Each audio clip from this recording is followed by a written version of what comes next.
Just hearing the name, Evel, I automatically associated it with someone that had to be cool. As I researched and learned more about him, I realized he was the ultimate motorcycle daredevil. I mean, this guy had broken 433 bones, and he was the Guinness World Record holder of the survivor of the most broken bones in a lifetime. I knew I wanted to be like him someday, taking risks, not being afraid of death. Growing up as a goody two-shoes, I couldn't wait for that first day that I tasted freedom. I got that first taste whenever I was 18 years old in a bottle of Boone's Farm. Resulted in me getting the first shock of my life, literally.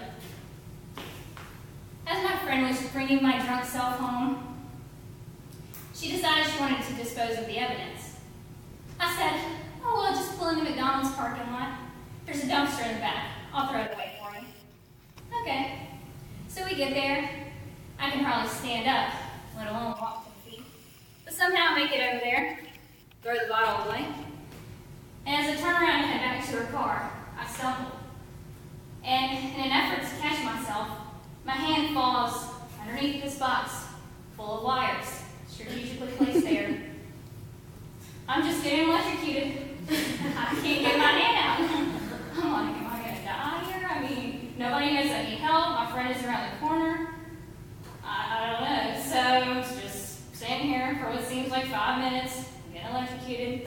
And finally, I managed to get my hand out. I get back to her car, feeling totally and completely awesome at the time. Hey everyone, and welcome to the Dr. Oz Show. I'm Dr. Oz. Today we're going to be talking about the negative effects of alcohol on the body. Did you know that alcohol can affect your brain, your heart, your liver, and your pancreas? A lot of people turn to alcohol because they're dealing with things like the sudden loss of a father at the age of 9, depression, anxiety, suicidal thoughts, abusive relationships, just to name a few. What I suggest, though, for a simple at-home treatment is to find hobbies that you enjoy doing sober. That way you don't have to deal with the risk associated with alcoholism. Thank you, and thanks for watching.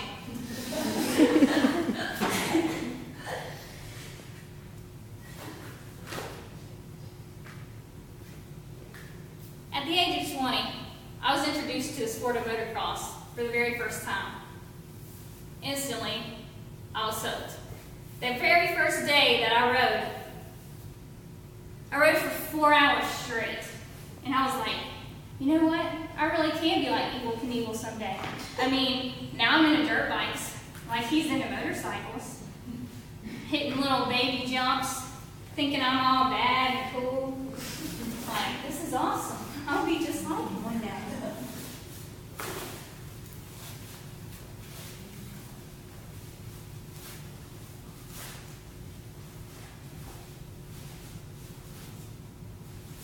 Well, this thing started. It always starts just fine. Hey, can you take a look at my bike for me? It's not running. It's always run fine. Yeah, sure. Let me take a look at that for you. Oh yeah, you have some serious problems going on with this thing. You're gonna have to leave it with me for a while. Okay, thanks.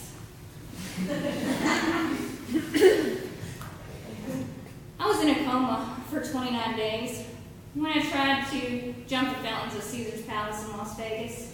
It's a sad thing, you know, being in a coma. Well, you don't know it's sad at the time because you're like, numb, but it is sad. You're away from your friends and your family and the hobbies you love the most. But then whenever you wake up, and reality sets in, you realize that it is a sad thing, and you were hurt. And not only were you hurt, but you were hurting the people around you with your actions. Hey, thanks for fixing my bike up for me. I really appreciate it. Sure, no problem. It's like brand new. Thanks again, I appreciate it. You're welcome. Everybody deserves a second chance, don't you think? Yeah, you know what? You're right. My pink dirt bike is the best. I'm going to put it to the test. My pink dirt bike flies so high that you would think it was a bird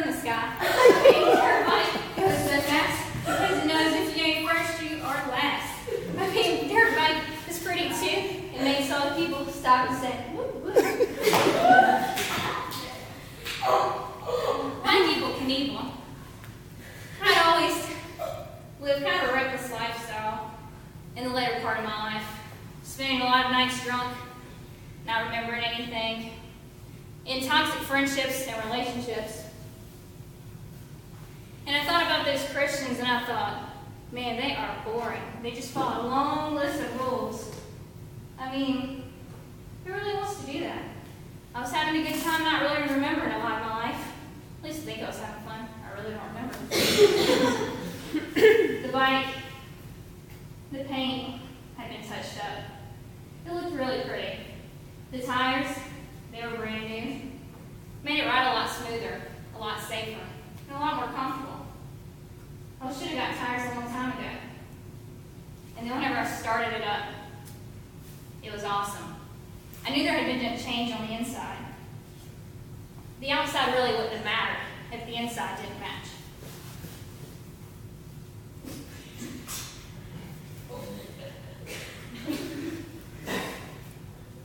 Watch your breath, watch your breath.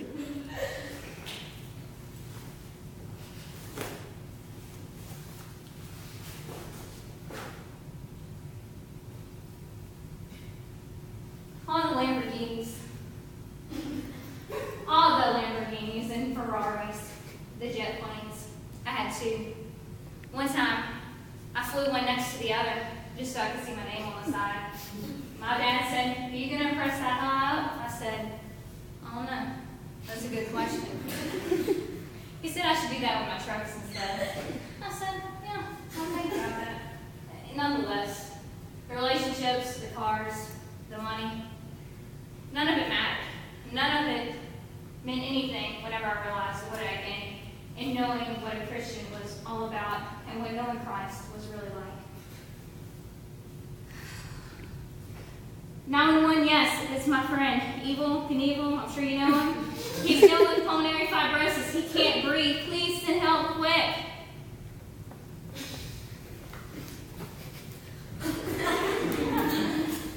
Oh, come on, Evel. Don't go out this way. You're at least supposed to die with a stun or something, not like this.